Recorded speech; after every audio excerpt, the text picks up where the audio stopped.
አቢዎች መሆናቸውንም ከቤተ ክርስቲያኗ የወጣው መረጃ ያመለክታል።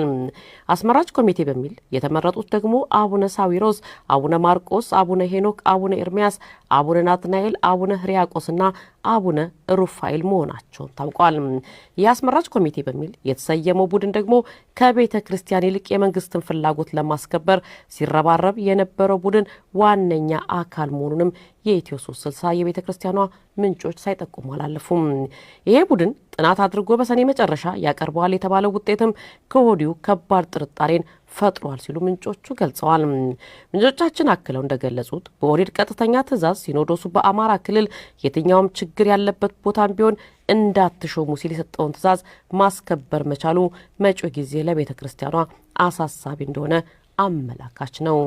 ቤተ ክርስቲያኗ በመንግስት መዳፍ ስር እንዳትወድቅ እየታገሉ ያሉ የቤተ ክርስቲያኗ ሊቃውንት አሁንም ከያሉበት እየታደኑ መታሰራቸው ቀጥሏል ሲሉም ምንጮቹ ጨምረው ገልጸዋል።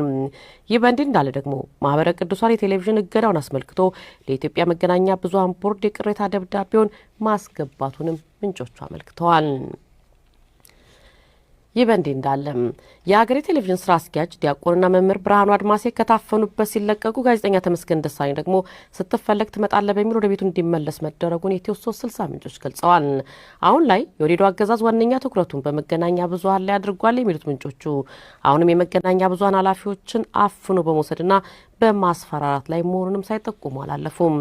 ከዚህ እስር ጋር ተያይዞም ዛሬም የአሻምና የባለ ሀገሩ ሚዲያ ስራ አስኪያጆች በዚሁ አፋኝ ቡድን ጥያቄ ትፈለጋላችሁ በሚል ከተወሰዱ በኋላ መምህርና ዲያቆን ብርሃኑ አድማሱ ከታፈኑበት ሲለቀቁ የአሻም ሚዲያ ስራ አስኪያጅ እስካሁን ያሉበት ሁኔታ አለመታወቁንም ተናግረዋል። ይህ ዜና እየጠናቀረ ባለበት ሰዓትም የነገረ መለኮት ምሩቃን ማህበር ሰብሳቢና የሀገር አቀፍ የቤተ ክርስቲያን ወቅታዊ ጉዳይ አስተባባሪ አብይ ኮሚቴ ዋና ሰብሳቢ የሆኑት ቀሲስ አክሊል ዳምጠው በዚሁ ቡድን መታፈናቸውን ገልጸዋል። ቀሲስ አክሊል የፖሊስ አካላት ነን በሚሉ ሰዎች የታፈኑት ከነ ተሽከርካሪያቸው መሆናቸውና እስካሁን የተወሰዱበት ቦታ አለመታወቁንም ነው ምንጮቹ ያመለከቱት።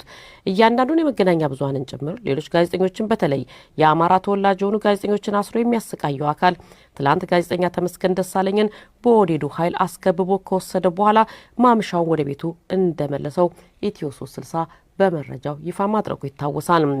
ዛሬም በድጋሚ ቀርቦ ለምርመራ ስትፈለግ ትመጣለህ በሚል ወደ ቤቱ እንዲመለስ መደረጉንም ምንጮቹ ጠቁመዋል። ይህ በእንዲህ እንዳለም ሰሞኑን ደብረ ብርሃን ከተማ ላይ ለቤተሰብ ጥየቃ በሄደበት የታፈነው የአዲስ አበባ ቅርንጫፍ የአማራ ተማሪዎች ማህበር ምክትል ስራ አስኪያጅ አበባ ማሙዬ ከ2 ሳምንት ፍለጋ በኋላ መገኘቱን ምንጮቹ ይናገራሉ። በአሁኑ ሰዓትም